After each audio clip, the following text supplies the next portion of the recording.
Delta Romeo Echo Victor Echo Sierra Kilo Romeo Alpha Charlie Hotel Tango hier. Können Sie mich hören? Scheint so. Ja, willkommen zu einer gepflegten Stunde Apokalypse-Theorie mit Novus Ordo. Obwohl es soll in dieser Folge eigentlich nur ganz wenig um Novus Ordo-Theorie an sich gehen, sondern wir wollen uns mal anschauen, wie weit sich denn diese Theorie seit 2020, also 5 Jahre seit Erscheinen von Novus Ordo, bestätigt hat. Soweit das möglich ist. Also es ist etwas eher zum Zurücklehnen heute, keine Vorlesung.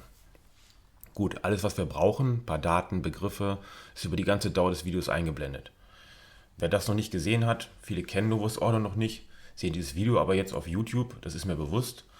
Die fragen sich jetzt, was soll diese gekrümmte Linie da? Ist es nicht die Zeitgerade? Sollte eine Zeitgerade nicht eigentlich gerade sein? Ja, also wem diese und andere Fragen jetzt im Laufe des Vortrags keine Ruhe lassen, für den wäre vielleicht der Novus Ordo Speedrun eine Empfehlung wert. Das Video bietet einen ganz kurzen Eindruck von Novus Ordo, finden Sie auf diesem Kanal. Da wird auch ein bisschen gezeichnet, sehr zu empfehlen. Allerdings dort auch keine Aleph-Theorie. Novus Ordo-Theorie ist im Grunde Aleph-Theorie und man muss sich auch damit beschäftigen, wenn man Novus Ordo richtig verstehen will. Dafür ist eben das Buch erforderlich. Also jetzt nur ganz grob erklärt, wirklich ganz grob.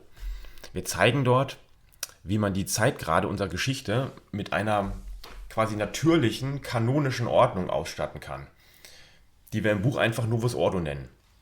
Lateinisch für neue Ordnung oder neue Abfolge. Und zwar funktioniert das mit Hilfe einer Art Universalobjekt, das wir ein Aleph nennen, welches diese Ordnung der Zeitalter erzeugt.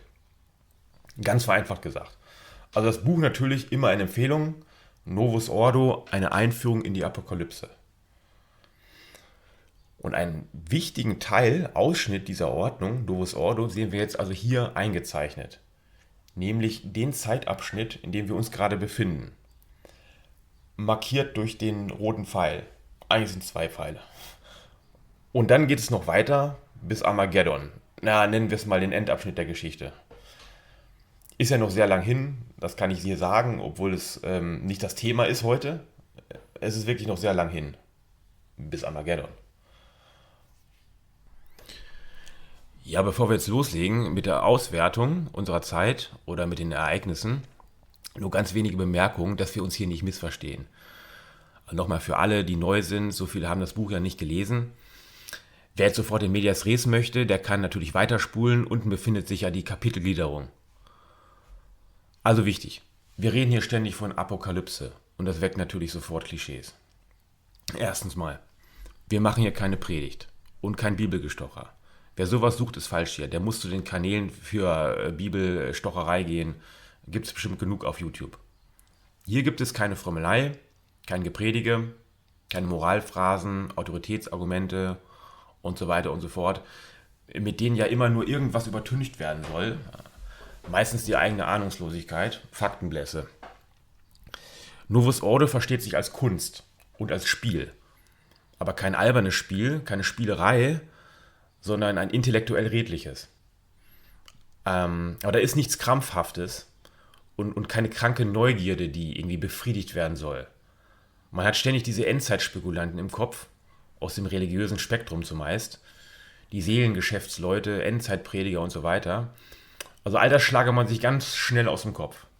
Die Ereignisse, die in Novus Ordo besprochen werden, besonders die Endzeit betreffend, zu dem Wort komme ich gleich, die waren nicht Ziel der Theorie, sondern sind ihre Frucht. Das bitte merken. Die Apokalypse, um die es hier zunächst geht, dieser Begriff allein, ist in einem viel allgemeineren, geistigeren Sinne zu verstehen. Ich will jetzt nicht sagen nüchterner oder weniger spektakulär. Im Gegenteil, es ist hier das eigentlich Spektakuläre. So, zweitens, die Ereignisse, die hier besprochen werden, bezüglich der Zeit, in der wir uns gerade befinden, also Jahr 2020 und folgende, sind im Vergleich zu anderen Ereignissen, den späteren, relativ harmlos, technisch gesprochen, und auch relativ einfach herzuleiten. Also ich habe das 2015 im Grunde schon alles gewusst. Was wir jetzt machen, geht im Wesentlichen über einfache Symmetrien und sogenannte Kohäsionsphänomene, wie wir das in der Theorie nennen. Es gibt auch die eigentlichen endzeitlichen Ereignisse. Da sind wir aber in einem sehr abstrakten und wie gesagt zeitlich deutlich entfernteren Bereich. Und da brauchen wir eine andere, eine noch tiefere Methode und das ist die Kohärenz. Nur zur Information. Allerdings gehört auch die Hauptaussage für unsere Zeit, die wir gleich besprechen, schon zum Teil in diesen starken Bereich.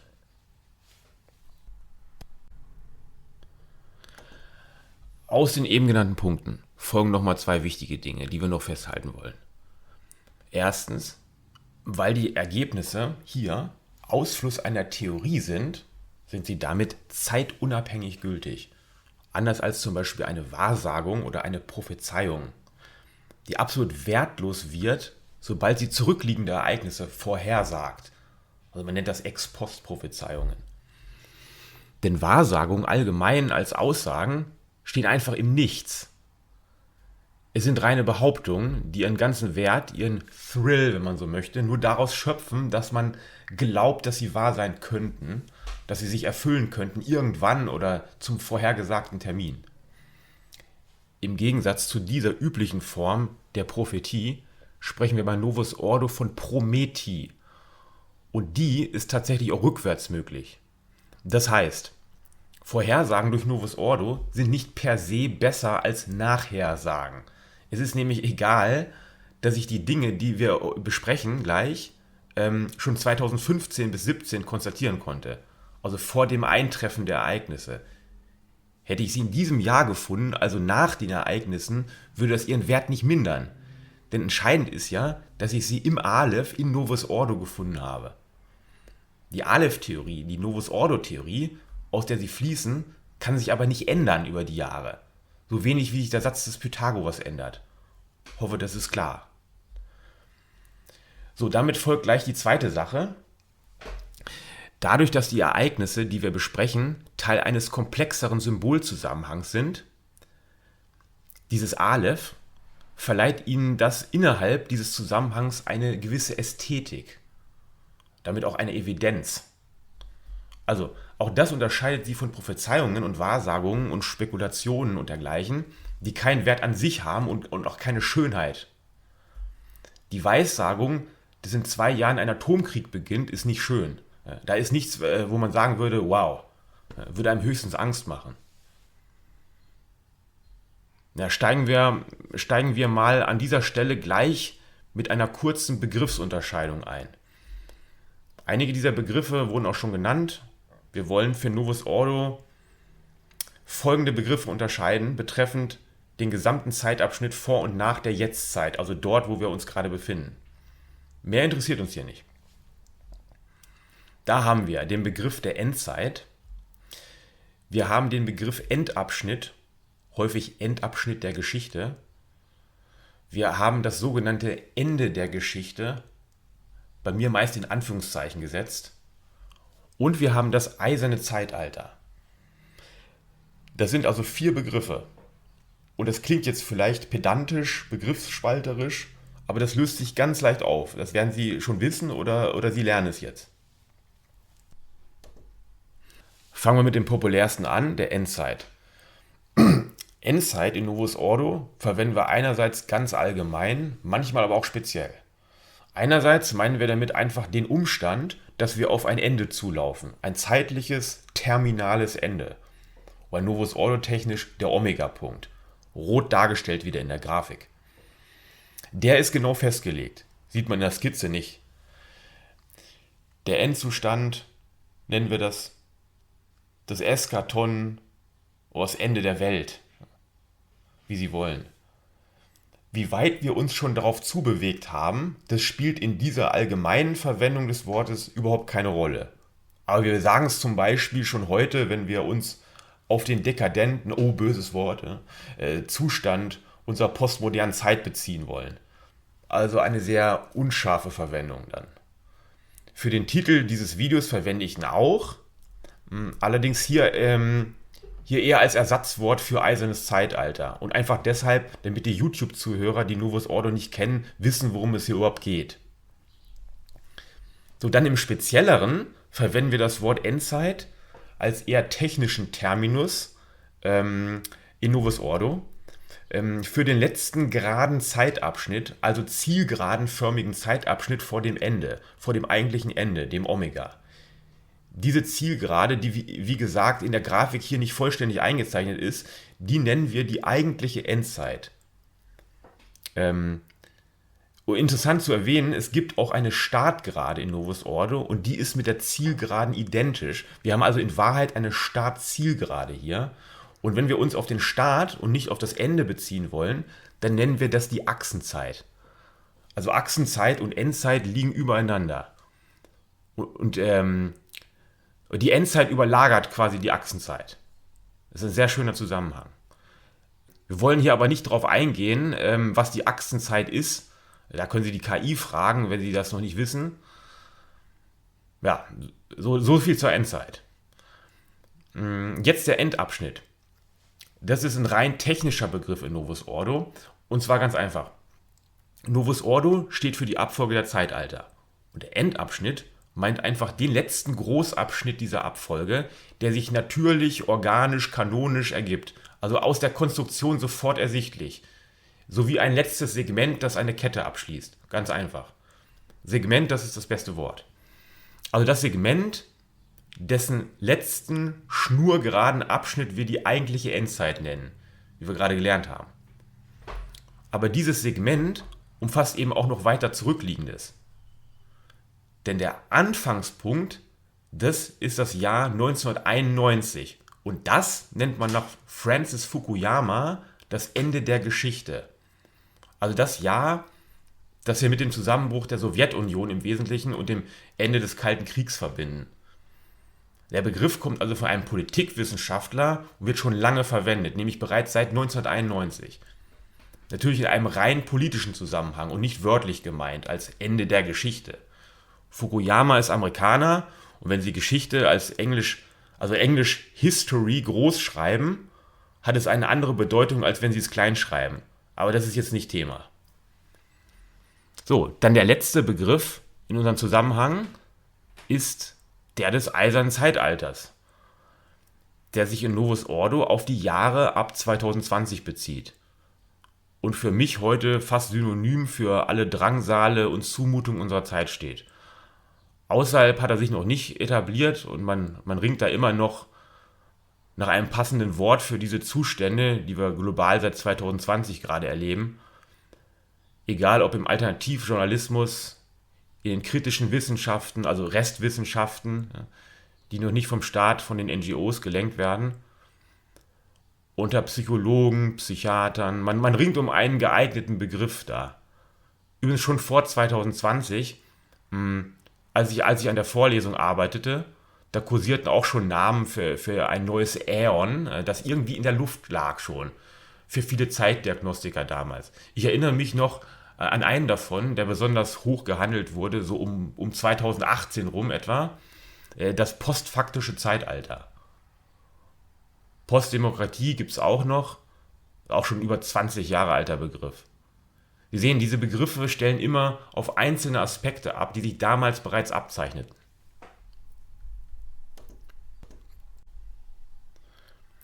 In Novus Ordo haben wir also das Eiserne Zeitalter. Und der Name ist gesetzt. Den konnte ich mir nicht aussuchen. Und das Jahr für dessen Beginn ebenso wenig, nämlich 2020. Das ist hardwired, absolut gusseisern. Und dieses Zeitalter ist seit mittlerweile 5 Jahren im Gang, wenn dieses Video erscheint. Und soll gleich im Folgenden unser Hauptthema sein. Kurz noch, die Zeitspanne, die sich jetzt aus dem Beginn dieses Eisernen Zeitalters und dem zuvor genannten Ende der Geschichte ergibt, also die Zeit von 1991 bis 2020, nennen wir in Novus Ordo das Übergangszeitalter oder die Zwischenzeit. Und wenn Sie diese Zwischenzeit unter einen einzigen Begriff, ein einziges Schlagwort bringen möchten, dann wäre das die digitale Revolution oder Digitalisierung. Ein ganz wichtiges Agens hier, wenn es nachher um Erklärungsversuche geht, nennen Sie es vielleicht den Apokalypse-Treiber unserer Zeit. Ein Alterungsbeschleuniger der Welt ohnegleichen. Und sich diese Zwischenzeit, in der das entsteht, vielleicht so als eine Art Inkubationszeit vorstellen. Behalten Sie das mal im Hinterkopf. Und es gibt noch eine parallele Zwischenzeit in Novus Ordo und die liegt in der Antike. Das ist die Zeit zwischen dem untergehenden Römischen Reich und dem aufsteigenden Frankenreich im Frühmittelalter. Und die wäre konträr zu dieser Informationsrevolution, die wir heute haben, eher unter Informationsverlust zu verzeichnen. Stichwort Bücherverlust der Antike. Sie sehen, das ist genau spiegelverkehrt in Novus Ordo. Sehr interessant, aber Randbemerkung. Und damit haben wir jetzt auch wirklich genug Präliminarien. Wir wollen jetzt in die eigentliche Thematik hier einsteigen und dann auch die Tektonik dieser Zeitenwende mal betrachten, die wir hier erleben. Das Eiserne Zeitalter. Und das ist das Interessante, das Hochspannende an der Sache, wird nämlich in Novus Ordo nicht einfach so monolithisch postuliert für das Jahr 2020, so frappierend das für sich genommen ja schon wäre, weil uns das alles ja wirklich wie ein Schlag getroffen hat mit diesem Lockdown allein, sondern es wird von gewissen Begleiterscheinungen noch überlagert, politischer, gesellschaftlicher, kultureller Art, beziehungsweise diese Begleiterscheinungen werden von dem Eisernen Zeitalter selbst eingeleitet oder abgelöst. Also wir haben hier in Wahrheit eine noch viel stärkere Spezifizierung dieser besagten Zeitenwende um 2020, als das durch das Eiserne Zeitalter allein schon der Fall wäre.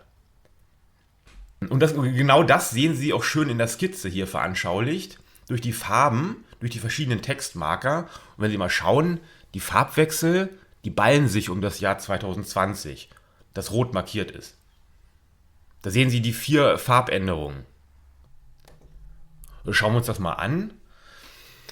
2 dieser insgesamt 4 Phänomene, die wir jetzt besprechen wollen, sind wirklich von der höchsten Kategorie und das ist das Eiserne Zeitalter selbst und das ist das sogenannte Heldenalter der Moderne. Einmal Lorbeergrün und einmal dunkelgrau Anthrazit, wobei die hier quasi die Hauptlinie bilden. Die beiden anderen sind von der schwachen Kategorie, das heißt nur aufgrund von Kohäsionseigenschaften im Aleph. Und ich habe sie mal neben die Hauptlinie eingezeichnet. Und diese beiden Phänomene sind zum einen die neue Völkerwanderung, rosa hier. Fragen Sie mich nicht, warum rosa. Und das rosa endet genau mit der grünen Linie. Und als letztes der Kalte Krieg, blau markiert. Und davon haben wir gleich 2, nämlich zum einen den Sie kennen, und der endet 1991, und dann den Sie noch nicht kennen, zumindest nicht unter dem Begriff, zumindest nicht offiziell, und das ist der neue Kalte Krieg. Und der soll also beginnen nach 2020. Also wir haben insgesamt 4 Phänomene oder Betrachtungspunkte. Nochmal. Erstens den Beginn des Eisernen Zeitalters. Zweitens das Heldenalter, besser gesagt das Ende des Heldenalters. Drittens der Beginn des neuen Kalten Krieges. Und viertens das Ende der neuen Völkerwanderung. Wir wollen das der Reihe nach besprechen. Beginnt natürlich mit dem Eisernen Zeitalter. Das Eiserne Zeitalter.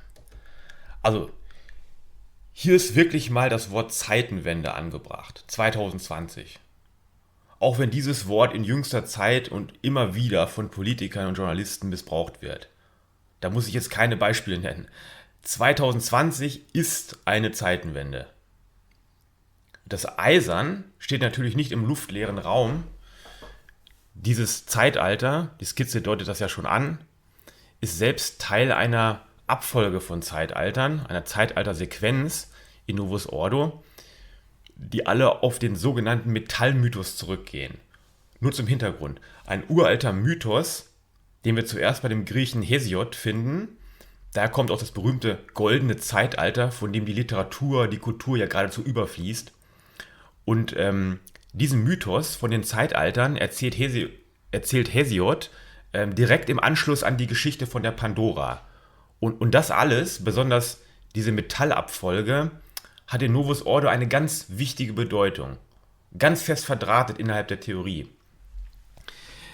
Ja, ich glaube, ich muss nicht darauf eingehen, was jetzt ein eisernes Zeitalter bedeutet, was das sein soll, denn das wird jeder, der sich ein goldenes Zeitalter vorstellen kann, intuitiv wissen und vermutlich wird er bevorzugen, in einem goldenen zu leben, wie auch bereits Hesiod das zum Ausdruck brachte damals: Wäre ich doch früher oder später geboren, denn jetzt herrscht ein eisern Geschlecht. Ja, das dachten sich wohl auch 2020 nicht wenige von uns.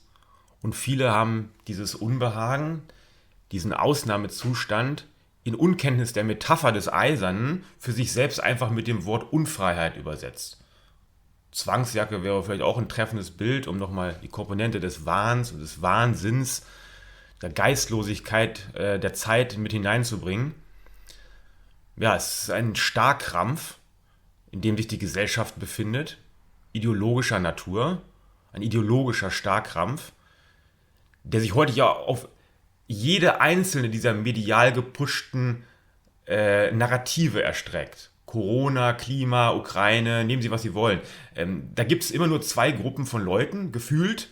Diejenigen, die alles wissen und mitbeten und nachbeten und die sich nur an den Kopf schlagen. Und diese Spaltung einer Gesellschaft in zwei konträre Gruppen, wobei in diesem Fall die beiden nicht waffengleich sind, die nennt man in der griechischen Antike Stasis. Eine Stauung, Stockung. Und das ist sehr unangenehm und schmerzhaft und daran leidet unsere Gesellschaft zurzeit. Und sehen Sie, das passt wunderbar zu dem Eisernen, zu diesem Begriff. Und das eiserne Geschlecht, wie die Griechen sagen, Genea, nicht eisernes Zeitalter eigentlich, sondern eisernes Geschlecht tatsächlich, das bedeutet ja auch, dass es das Volk betrifft, das Volk befällt. Nicht nur die Machtelite und die Medien, die sicherlich die Aufpeitscher sind bei dem Ganzen, aber das Volk, das das mit sich machen lässt, ist das eigentliche Problem. Das ist der eigentliche Patient. Das sei nochmal ausdrücklich betont. Wenn wir immer von den Eliten reden, wir sind das Problem. Und die digitale Revolution, die kommt zwar aus dem Silicon Valley, aber wir haben sie doch zu einem Teil unseres Lebens werden lassen und wollen sie auch eigentlich nicht mehr wieder hergeben. Seien wir doch mal ehrlich. Also diese Gefängnistür, die halten wir wirklich von innen zu. Ja, im Kopf habe ich noch dieses Video von Zeitkritiker Ken Jebsen, dessen Kanal ja schon 2020 gelöscht wurde. Der ist einer der ersten damals, März 2020, im Widerstand war gegen das C-Regime. Er zeigte sich dort hinter Gitterstäben, so um sein Gefühl und das vieler Mitmenschen einfach auszudrücken. Absolut ikonisch für das eiserne Zeitalter, wie ich finde. Der Verlust der Freiheit, nein, eigentlich der Verzicht auf Freiheit, auf die Freiheit des Geistes, der feigherzige Verzicht, das ist das wesentliche Charakteristikum der letzten 5 Jahre. Das ist eigentlich das Signum unserer Zeit und das würden auch die meisten Menschen unterschreiben und selbst die Mitläufer, die kleinen Denunziantenseelen da draußen, auch sie würden das eingestehen, wenn sie mal ganz ehrlich zu sich wären. Ne? Ich persönlich als Novus Ordo-Theoretiker habe mir ja seit 2017 schon den Kopf zerbrochen, was das wohl werden könnte 2020. Relativ ahnungslos wie ich war, der ich mich damals nur mit meiner Theorie beschäftigte und so gar nicht mit diesem riesigen, heillosen Augiasstall zu tun hatte, den wir so summarisch als Politik bezeichnen. Ich habe dann im Januar, Februar 2020 zum ersten Mal auch von diesem Virus gehört. Da war mein Buch fast fertig. Also beiläufig nur davon gehört, hat mich nicht interessiert wirklich. Sogar als der Herr Spahn diese komische Ansprache hielt im Februar 2020 mit so einer Betroffenheitsmiene, hatte ich immer noch keine Verknüpfung mit dem eisernen Zeitalter, das mich doch schon so lange beschäftigt hatte. Erst ein paar Tage später ist es mir dann, muss man sagen, wie Schuppen von den Augen gefallen. Die Medien damals waren nämlich in Woche 1 des Projekts offenbar noch nicht so vollständig gebrieft über das, was sie sagen sollten oder besser, was sie nicht sagen sollten, waren noch nicht gleichgeschaltet genug, sodass sie sich da teilweise verplapperten und teilweise um Kopf und Kragen geredet haben. Und andererseits einen dilettantischen Blödsinn verzapft, mit dem sie sich selbst und das Ganze eigentlich bereits demaskierten. Ja, kleine Privatstory an der Stelle vielleicht. Selbst mein Vater, der, könnte man sagen, noch glaubte, dass im Staat letztlich noch alles irgendwie halbwegs oder viertelwegs vielleicht mit rechten Dingen zuginge. Der sagte mir im März 2020 plötzlich, das werde ich nie vergessen, was die da mit uns machen, das ist ja diktatorisch. Und ich denke, das haben wir alle irgendwie gedacht.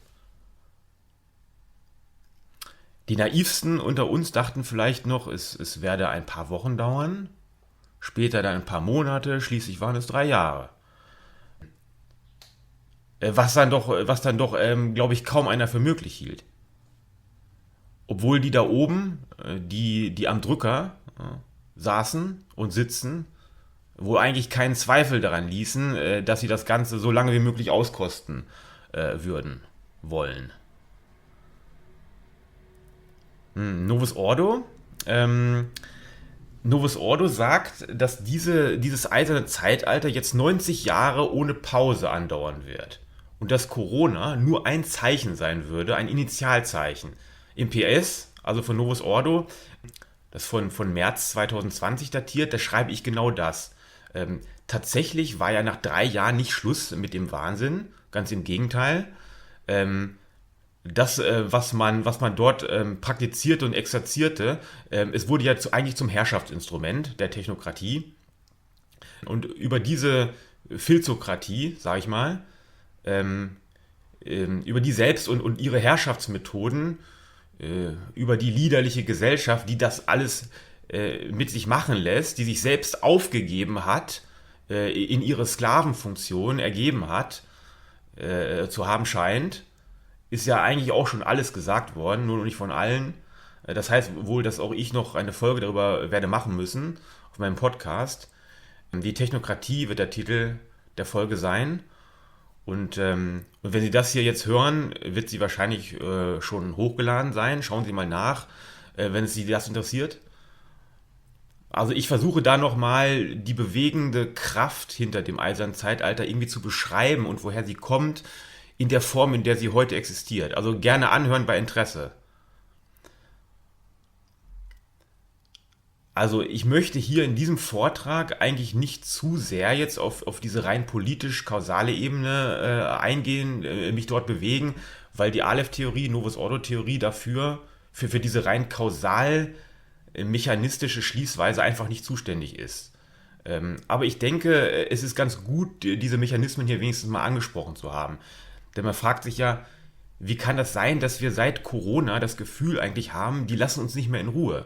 Und das geht einfach immer so weiter. Die Politik dringt in mein Leben ein. Diese Politik, sie penetriert mein Leben.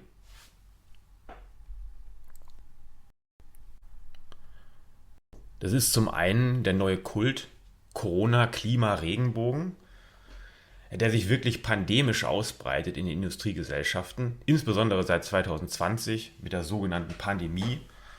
Und dieser Kult gehört offenbar zum eisernen Zeitalter, so wie der Kaiserkult damals zum eisernen Zeitalter der Antike gehörte. Und damals auch zur Legitimation von Macht wirklich benutzt wurde. Auch diesem Kult, diesem neuen Kult, widme ich übrigens eine extra Folge in meinem Christentum-Podcast, habe ich vor. Schauen Sie auch da mal vorbei, da finden Sie auch einiges andere Interessante.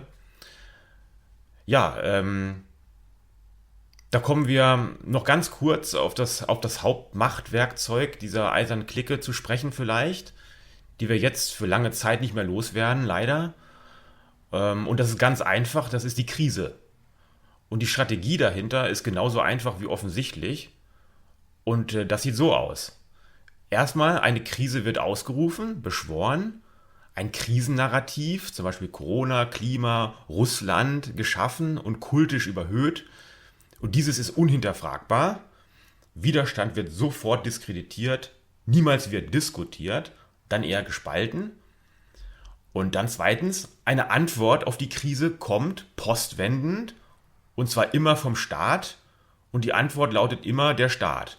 Und hinter dem Staat, das ist ganz wichtig, stehen die natürlich, die sich den Staat gekauft haben. Und wenn die ihren Reibach gemacht haben oder die Kuh keine Milch mehr gibt, dann starten sie eben einen neuen Coup, beziehungsweise eine neue Krise. Nehmen Sie die C-Krise, die Klimakrise, nehmen Sie den allergrausamsten Weltverderber Wladimir Putin und die notwendigen Rüstungsinvestitionen. Ja, wäre ich doch früher oder später geboren, denn jetzt herrscht ein eisern Geschlecht, wie der gute Dichter sagt. Kommen wir damit zum Heldenalter oder zum Zeitalter der Stars, wie man modern eigentlich sagen muss. Wieder zunächst eine kurze Erklärung, was damit in Novus Ordo gemeint ist. Das Heldenzeitalter ist ein Zeitalter, das dem Eisernen also vorausgeht. Und zwar finden wir das in der Urform nur bei dem griechischen Dichter Hesiod.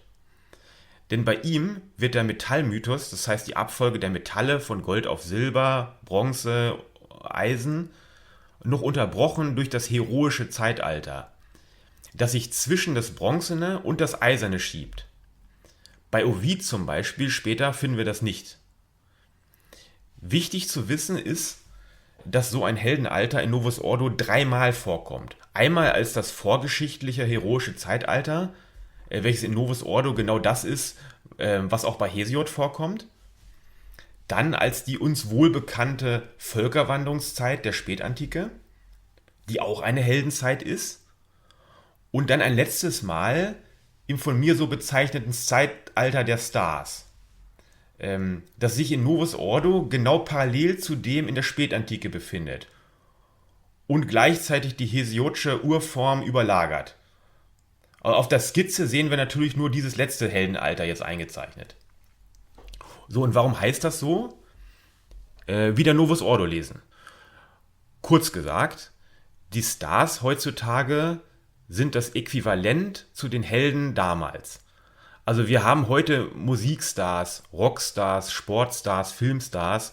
Arnold Schwarzenegger ist wahrscheinlich der ultimative Held-Star der vergangenen Jahrzehnte. Also der vereint beide Aspekte. Aber auch solche Stars wie die Mondlandecrew von Apollo 11 gehören natürlich dazu. Und das alles wurde erst möglich durch die Massenproduktion von Fernsehern nach dem Zweiten Weltkrieg, durch die Ausbreitung der Massenmedien, die wir heute kennen.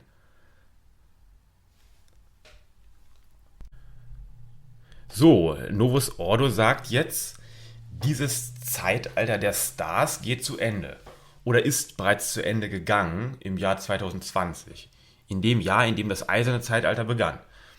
Im Buch habe ich das einfach so konstatieren müssen, obwohl das zu der Zeit 2018, 19 noch in der Zukunft lag. Einfach, weil der Befund durch Novus Ordo hier absolut eindeutig ist. Auf das Heldenalter folgt das Eiserne.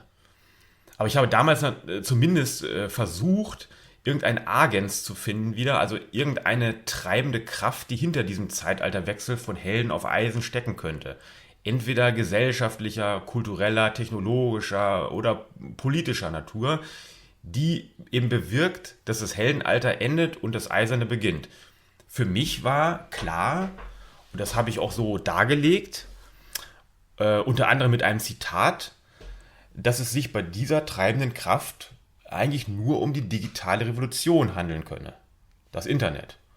Und das passt auch gut zu der Technokratie-These, die ich ja im Zusammenhang mit dem Eisernen Zeitalter vertrete, wo die Ursache ebenfalls in der Digitalisierung zu suchen ist. Also diese bewirkt, dass das eine endet und das andere beginnt. So einfach. So, und wie habe ich das nun genau erklärt, warum die digitale Revolution das Zeitalter der Stars beendet und gleichzeitig das Eiserne einleitet? Darauf wollen wir ja jetzt hier nicht näher eingehen. Das würde wahrscheinlich die Büchse der Pandora hier aufmachen. Ja, denken Sie mal an Social Media. Da gibt es ein Phänomen, das ist der Micro-Celebrity, der Mini-Star. Das könnten Sie zum Beispiel sein, weiß ja nicht, wie viele Follower Sie auf Social Media haben. Also dieser Micro-Celebrity oder besser Hunderttausende davon ersetzen heute einen Megastar. Und je mehr Sie sich mit Ihrem eigenen Internetauftritt, mit der Schaffung ihrer Netzidentität, böse Leute sagen Falschidentität, mit Ego-Management beschäftigen am Smartphone, desto kleiner werden für sie die großen Stars. Die leuchten zwar dann immer noch deutlich heller als sie, sind aber auch nur noch ein paar unter Millionen auf YouTube. Es gibt natürlich noch echte Stars, auf die sich die Glotzaugen konzentrieren heute, aber die reichen eben nicht mehr aus, um noch länger von einem Zeitalter der Stars, einem Star-Zeitalter wirklich reden zu können. Eine Schwalbe macht noch keinen Sommer, ne? Und eine Schnepfe keinen Winter. Und ein paar Pophühner wie Taylor Swift, also ein paar Stars, machen eben kein Zeitalter der Stars. Sie haben heute Millionen Kanäle, die sie schauen können. Vor 50 Jahren hatten sie nur die Hitparade im ZDF mit Dieter Thomas Heck. Ne? Das ist der Unterschied. Damals ließ sich die Aufmerksamkeit noch auf ein Ziel hin bündeln und das war der echte Star. Ja, als weiteren Mechanismus könnte ich mir in Zukunft auch noch die KI vorstellen, die dem Star seinen Nimbus vielleicht, seine Übermenschlichkeit sogar streitig macht irgendwann, obwohl das jetzt eine sehr dystopische Vorstellung ist, aber auch sicherlich nicht ganz unrealistisch. Ja, Sie sehen also hier bereits, dass sich dieser Epochenwechsel allein von heroisch auf eisern, wie das in Novus Ordo vorgeschrieben ist, fast schon exakt wie ein Uhrwerk in der Realität vollzieht. Und die Frage ist, kann man da vielleicht noch mehr erkennen? Und zwar gerade in Bezug auf 2020, das Jahr der Zeitenwende. Ja, und da finden wir in der Tat wieder was sehr Zeichenhaftes. Denken Sie wieder an den Lockdown 2020. Was war da mit den Fußballstadien? Denken Sie daran, die Fußballer sind Stars? Was war mit den Konzerthallen? Was war mit den Tourneen der Popstars? Ja, die waren abgesagt. Die Stars waren plötzlich weg. Natürlich sind sie wieder erschienen. Aber da haben sie das Zeichen. Und die waren ja auch nicht mehr dieselben, die sie vorher waren. Und noch ein Zeichen. Erinnern Sie sich noch an diese Lockdown-Kampagne? Hashtag Wir bleiben zu Hause? Wir sind alle Helden, wenn wir einfach brav auf der Couch sitzen bleiben und ARD-Telenovelas schauen. Ja, das ist ja geradezu die Parodie auf das Heroische. So wie Cervantes den Ritter parodierte damals am Ende der Ritterzeit. Und dann die Propaganda, wir retten Leben, indem wir uns eine Windel ins Gesicht hängen. Ist auch eine Karikatur des Heldentums. Bleib zu Hause und halt die Klappe, du kleiner Pantoffelheld. Ja, das ist kein Held, das ist der letzte Mensch. Ja? Wie Nietzsche sagt, seht, ich zeige euch den letzten Menschen. Das trifft es eher. Und schauen Sie mal allgemein in die Welt des Sports hinein. Sind das wirklich noch Helden wie vor 30 Jahren? Vergleichen Sie die Olympischen Spiele mal von früher mit der Lockdown-Olympiade in Tokio oder mit der Freakshow in Paris 2024. Oder nehmen Sie irgendeinen Sport, von Snooker bis Bodybuilding, fragen Sie sich, sind das Stars noch oder sind das nicht vielmehr nur noch Influencer hauptberuflich? Mit sportlichen Begabungen.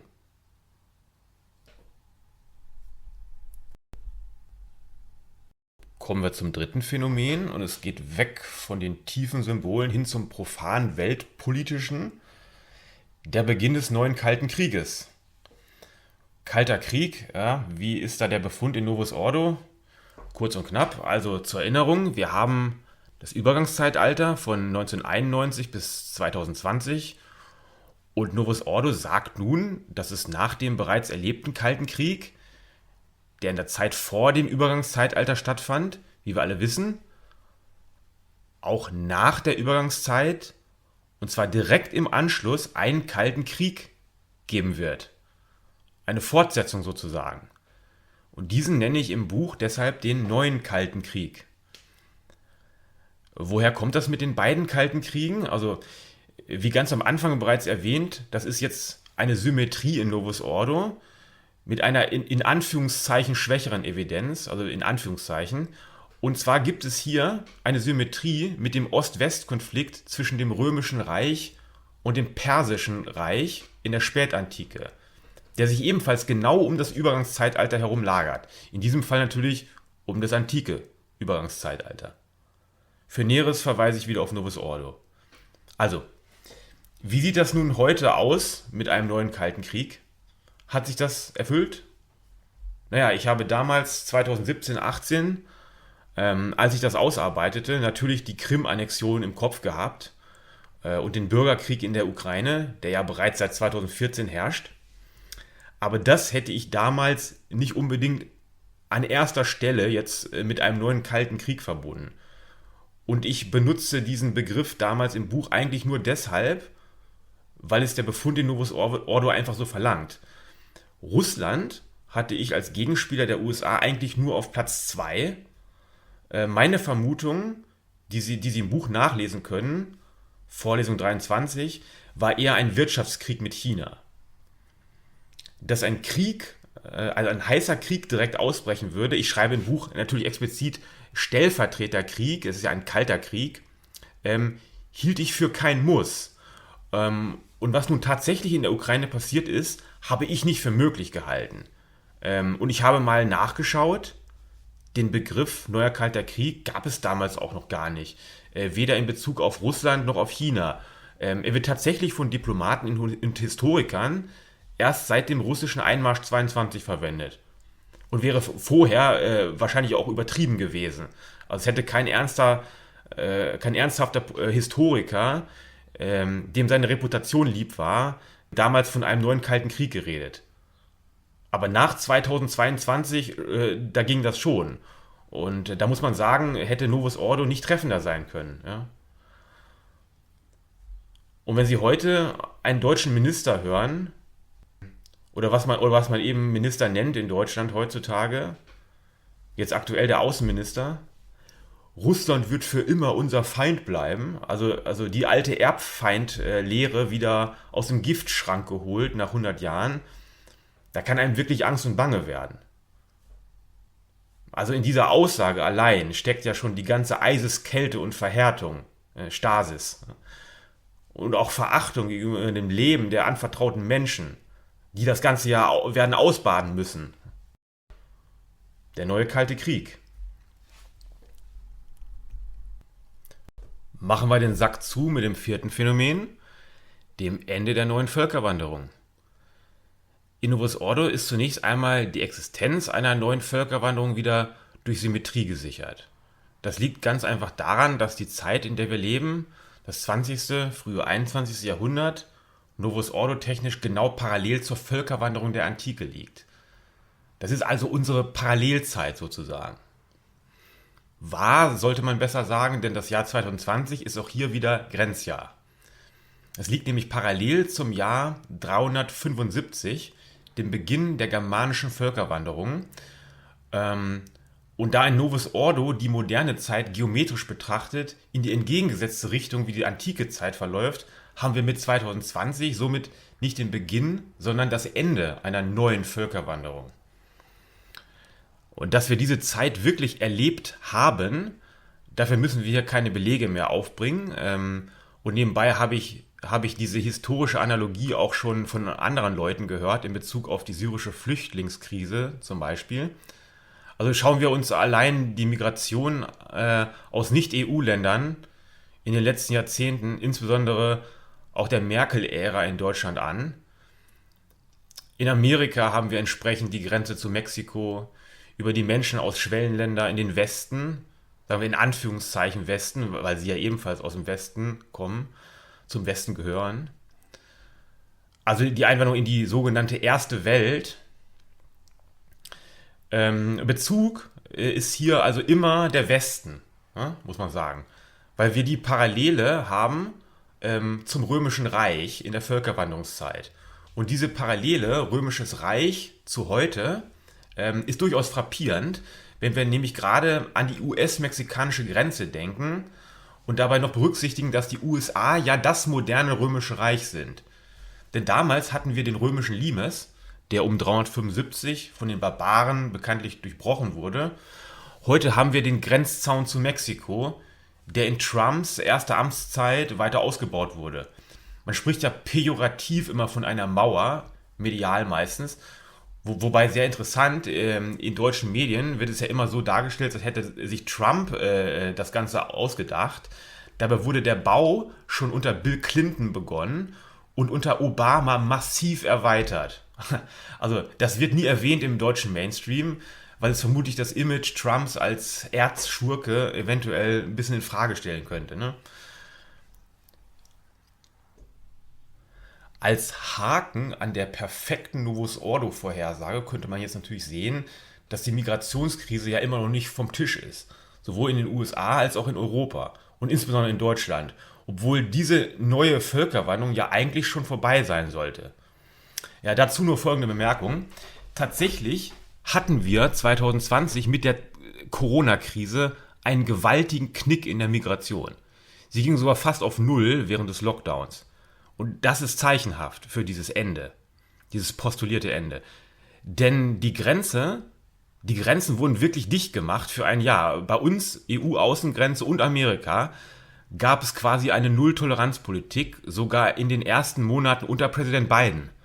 Also Corona war da wirklich König in der Zeit. Dann aber, jetzt der Haken, wurde es 2021 unter Biden nochmal sehr schlimm an der Grenze. In der EU hatten wir in der Zeit den Ukraine-Krieg seit 2022, der dafür den Hauptteil der Migration sorgte. Wobei ich das nicht unbedingt mitrechnen will, da es ja eher hier um Nicht-Europäer geht. Aber gut, man kann es trotzdem mitrechnen und sagen, der Übergang hin zum Ende ist kein scharfer. Das war damals in der Antike auch nicht anders. Und Fakt ist, wir haben jetzt wieder Trump mit seiner zweiten Amtszeit und hier wird es in Sachen amerikanischer Limes sicherlich vorangehen. Aber auch in Europa haben wir immer weniger Akzeptanz für Migration, besonders aus muslimischen Ländern. Und das wächst Jahr für Jahr. Stichwort hier Messerattacken. Und die entsprechenden migrationskritischen Parteien werden jedes Jahr stärker. Im Buch verwende ich ja explizit den Ausdruck patriotische Beklemmung, die stärker werden. Gut, zusammenfassend, auch wenn es sich hierbei um eine Vorhersage schwächerer Kategorie Novus Ordo handelt, wenn Sie die Akzeptanzkurve für Migration allein in den EU-Ländern sich anschauen, dann ist die Tendenz ganz unmissverständlich. Ende der Völkerwanderungszeit. Also, die von Migration geprägte Zeit, das ist nicht das Ende der Migration, die es immer gibt. Und das ist auch nicht das Ende der Probleme, die damit einhergehen. Im Gegenteil.